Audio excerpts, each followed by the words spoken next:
Let's proceed now with our sample problems.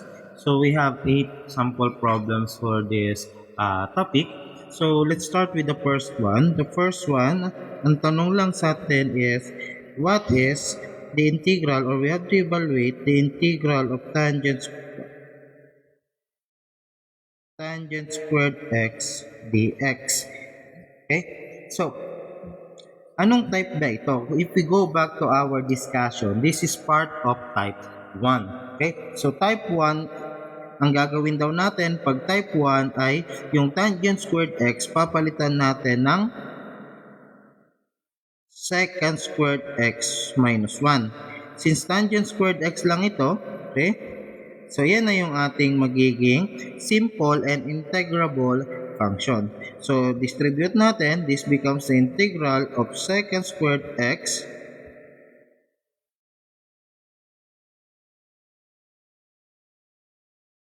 dx minus the integral of dx. Okay. So, again, from our review, the integral of secant squared x dx,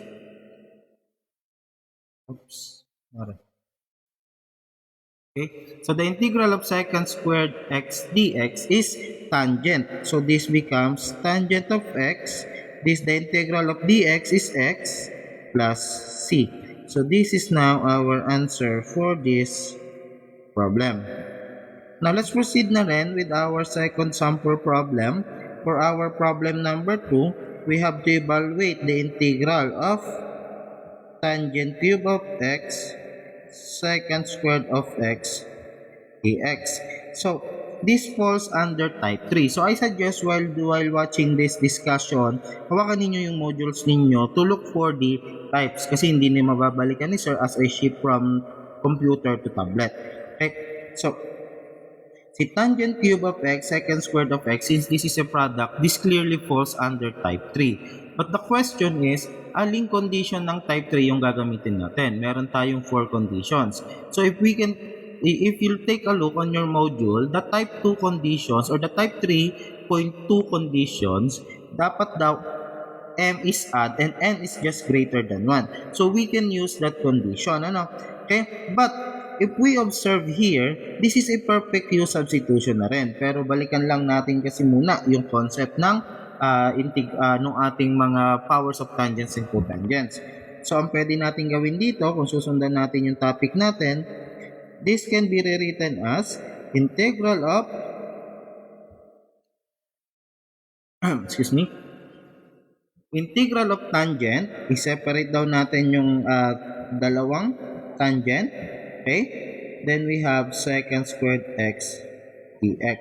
Okay, so that is one approach, no? So, what will happen now is we have the integral of tangent of x. Yung tangent squared x natin can be rewritten as secant squared x minus 1. Okay? Then we have here a secant squared x dx. Okay? Continue. Okay? So, hopefully, nasundan natin yon. Let's distribute. So, we have, distribute lang natin itong secant squared x minus 1 sa tangent x saka secant squared x.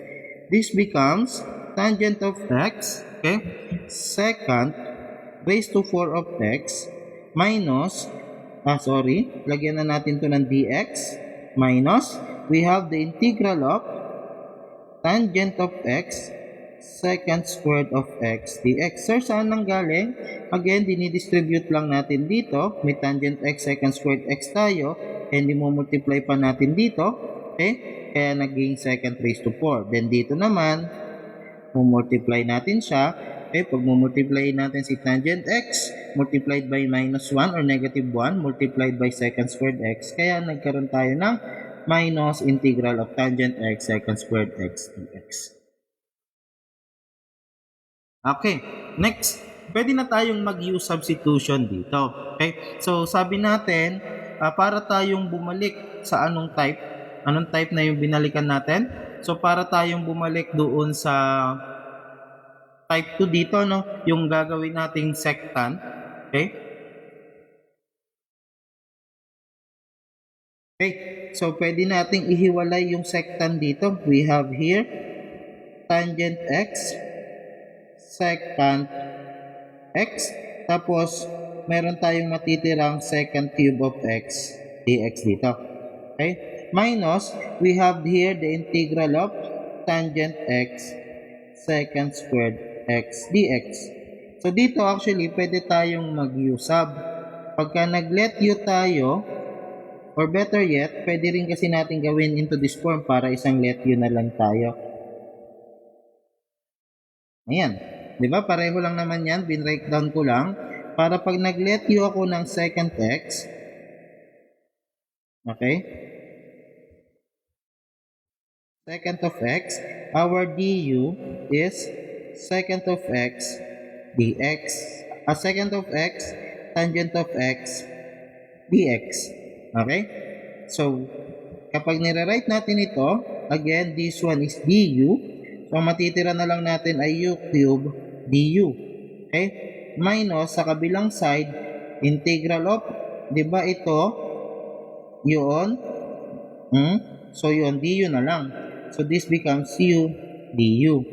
So, this is now u raised to 4 over 4 minus u squared over 2 plus c, which will give us second raised to 4 of x over 4 minus, ayoko ng ganitong format ng fraction, 1/4 ng second raised to 4 of x minus 1/2 ng second squared of x plus c.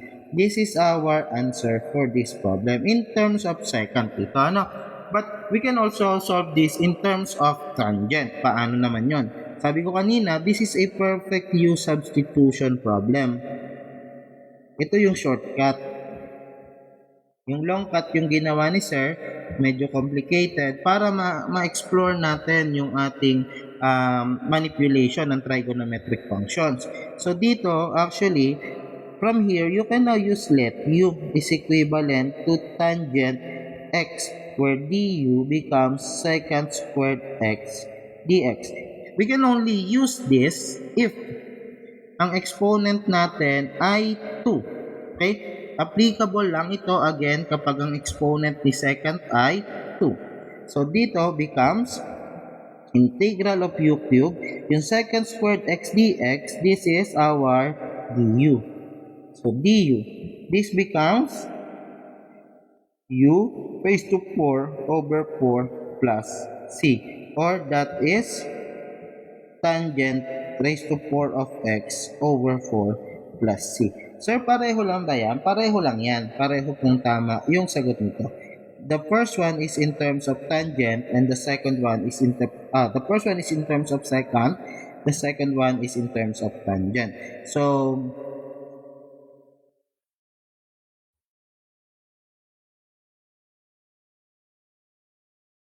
okay. So if you want to try, pwede nyo pa naman itong i-simplify. For example, ito, yung second, ito, pagtugmain natin sila, ano, para masagot natin yung questions on mind kung pareho ba sila.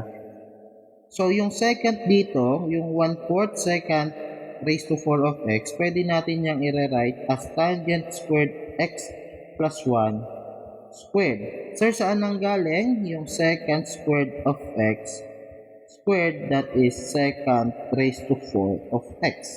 Ito yon, ha? Okay? Then minus, may 1/2 tayo na tangent squared of x minus 1, plus 1 rather, plus c. Okay? Next, expand natin to. Binomial expansion, we have here tangent raised to 4 of x, okay, plus 2 tangent squared of x plus 1. So, in-expand lang po natin, ano? Minus, meron tayo ditong 1/2. Then, we have tangent squared x plus 1. So, we have 1/2 tangent squared of x plus, pag dinistribute natin yung 1/2 dito, magkakaroon tayo ng minus 1/2 plus c. Take note, constant ito. So, pwede na natin siyang isama doon sa c. So, ito naman, pag in-expand natin, distribute natin yung 1/4, we have 1/4 tangent raised to 4 of x plus 1/4 ng 2, that is 1/2 tangent squared of x plus 1/4 minus 1/2 tangent squared of x minus, again, constant ito, pwede nating i-merge dito, plus c na lang sila pareho. Okay? Constant po yan ha. Pagka constant, pwede nating isama dun sa arbitrary constant c or sa constant of integration. Dito, as you can see, pwede natin tanggalin yung 1/2 tangent x. Yung 1/4, this one is another constant. So, i-merge natin siya doon. Ang matitira na lang sa atin ay 1/4 tangent raised to 4 of x plus c. And this is actually the same as this one. Okay, pareho lang yan. Okay, so let's proceed with our next problem. We have here our problem number 3. We have to evaluate the integral of secant 2x tangent 2x dx. So, type 3 na naman ito, but kung papansin natin, wala namang power. Okay? So, kung walang power, balikan lang natin yung mas simpleng trigonometric integration. Sabi natin dati, sa trigonometric integration, mas madaling mag-integrate kapag sines and cosines lang ang pinag-uusapan. So, try nating isulat ito into sines and cosines. This becomes 1 over cosine 2x multiplied by tangent. Okay? So, yung tangent, pag nire-write natin into sines and cosine, that is sine 2x over cosine 2x dx. Again, hindi siya power, no? Sinama ko lang ito just to refresh your idea or your knowledge on trigonometric integration. But hindi ito power. Walang exponent. Okay? So, simplified natin. This becomes sine 2x. Then this becomes cosine squared 2x dx. Okay? So, pwede na tayo mag-usab. Let u is equivalent to cosine 2x. Then, our du is negative 2 cosine 2x dx. Okay? So, sine